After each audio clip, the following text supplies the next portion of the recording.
Ashamar kafune kabajamtoota fi jaallatamtoota hordoftoota Firoofaayir jira jirtu baga jiraattan isiniin jecha egaan guyyaarraa hedduu gammadeetiin jira. Akkuma beekamu egaan torban sadii dura yuutuubii mataa kiyya yuutuub chaanala mataa kiyya haroo banadheetiin ture.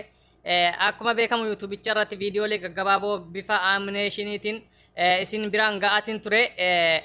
Akkasuma isinillee viidiyoo sana yeroo daawwattanii xumurtan subscribe gochuudhaan na jajjabeessaa turtanii akkasuma koomentiidhaan yaada keessan yaada gaggaarii yaada babbareedaa yaada kaka'umsa nama keessatti godhu naaf kennaa turtanii galatoomaa isiniin jedha.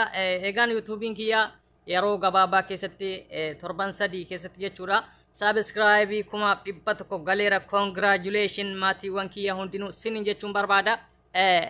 Egaan akkasuma viewun illee xiqqoo ol deemaa jira akka itti fuftan isiniin jedha.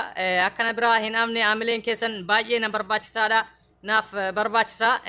Kanaaf jennaani akkan hojiilee gaggaarii kana ol itti fufu akka na duuba taatanii itti na fufsiiftan abdiin qaba.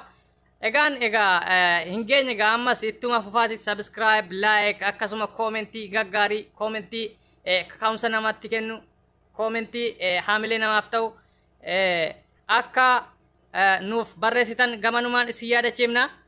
Egaan kabajamtootaa fi jaallatamtoota hordoftoota Firoofaayir ammaan dura viidiyoolee gaggabaaboo isin biraan ga'aati kan turre amma booda immoo viidiyoolee dhedheeroo akkasuma viidiyoo bu'aarsoo isin biraan ga'uudhaaf qophii xumurreetii jirra.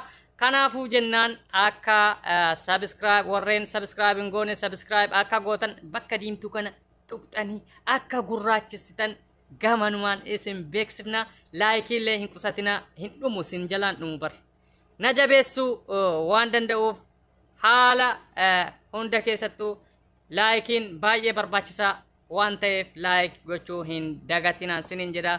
Salaam.